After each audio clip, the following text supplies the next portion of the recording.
দর্শক, আলু চাষ কিন্তু একটি নিঃসন্দেহে লাভজনক ফসল। এই আলু চাষ করতে গিয়ে আমরা বিভিন্ন ধরনের সমস্যায় পড়ি, যেমন আলুর ফালা বা মূল কাণ্ড পচে যায়, গাছটি ঝামড়ি লাগে এবং গাছের দৈহিক অবস্থা কম লাগে, দ্রুত বড় হতে চায় না, এমনটা মনে হয়। এবং পাশাপাশি আলোচনা করব জমিতে খাদ্যর পরিমাণ কম দিয়ে থাকলে সেই পরিমাণ খাদ্য গাছ বের হওয়ার পর সেই পরিমাণ খাদ্য গাছকে কিভাবে দিবেন সে বিষয় নিয়ে মূলত আজকের এই ভিডিও। তা মূল আলোচনা করার আগে যারা আমার এই কৃষি সেবার সদস্য হননি তারা দ্রুত সাবস্ক্রাইব করে চ্যানেলটিকে সামনে এগিয়ে নিয়ে যেতে সাহায্য করবেন। দর্শক, প্রথম সমস্যাটি হচ্ছে আলুর ফালা বা মূল কাণ্ড কেন পচে যায় গাছ বের হওয়ার আগে। এই সমস্যাটি বেশ কয়েকটি কারণ আছে, যেমন চুন বা ব্লেচিং আমরা ব্যবহার করে থাকি। জমিতে ছিটানোর পর 2 থেকে 3 দিনের ভিতরে আমরা আলু রোপণ করে থাকি।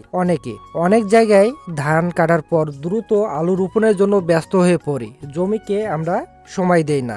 এর ফলে জমিতে এক ধরনের গ্যাস থাকে, আর এই সময় আমরা চুন বা ব্লেচিং দিয়ে দ্রুত আমরা আলু রোপণ করে থাকি।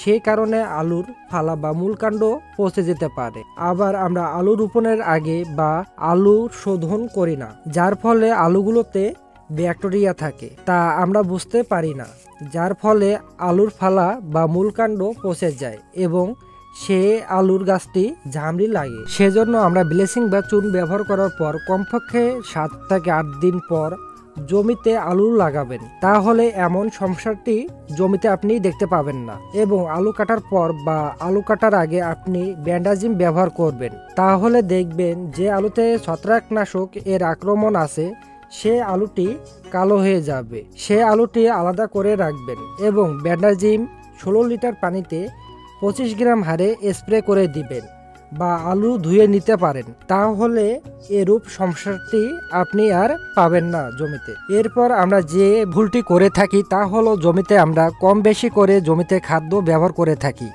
যার ফলে আলুর গাছ সবুজ সতেজ মোটা তাজা হয় না। গাছ খাদ্য গ্রহণ করতে না পারায় গাছটি চিকন হয়ে যায়। সেজন্য আপনারা ব্যবহার করবেন মাত্র 2টি কীটনাশক। 2টি কীটনাশক ব্যবহার করলে আর আপনাকে গাছ নিয়ে ভাবতে হবে না। 3 দিনের ভিতরে আপনি জমিতে গিয়ে দেখতে পাবেন আপনার গাছগুলো কথা বলতে শুরু করেছে। সেজন্য ব্যবহার করবেন উন্নত মানের কীটনাশক। সেজন্য ব্যবহার করবেন NSC গোল্ড এবং সাথে দিবেন আমেরিকান NPKs।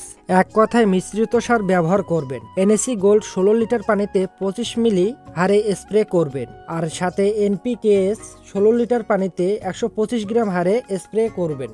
এবং একটু NPKs নিয়ে কথা বলি। এনতে নাইট্রো, পিতে পটাশিয়াম, কেলতে ক্যালসিয়াম, এসতে সালফার। এই 4 ধরনের খাদ্য আপনি শুধু একটি প্যাকেটের পাচ্ছেন। তা দেরি না করে অবশ্যই NPKs ব্যবহার করবেন। প্রথম স্প্রেতে শুধু আলুতে নয়, যে কোনো ফসলে ব্যবহার করতে পারবেন এই NPKs ব্যবহারের পর 12 ঘন্টার মধ্যে রেজাল্ট আপনি বুঝতে পারবেন। এবং বর্তমানে পূর্ব অঞ্চলে কুয়াশা বা শীতের পরিমাণ বেশি দেখা দিচ্ছে, সেক্ষেত্রে আপনারা শীত কাটার জন্য ব্যবহার করবেন নেকজেপ অথবা ইন্ডোফিল M45 ব্যবহার করবেন।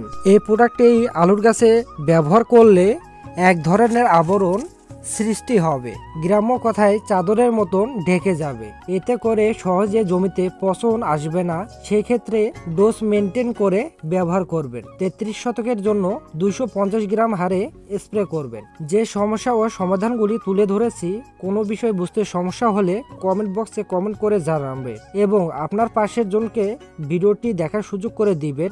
আজ এই পর্যন্ত। কৃষকের মুখে হাসি ফুটুক এই আশায় ব্যর্থ রেখে এখানে শেষ করছি। আসসালামু আলাইকুম।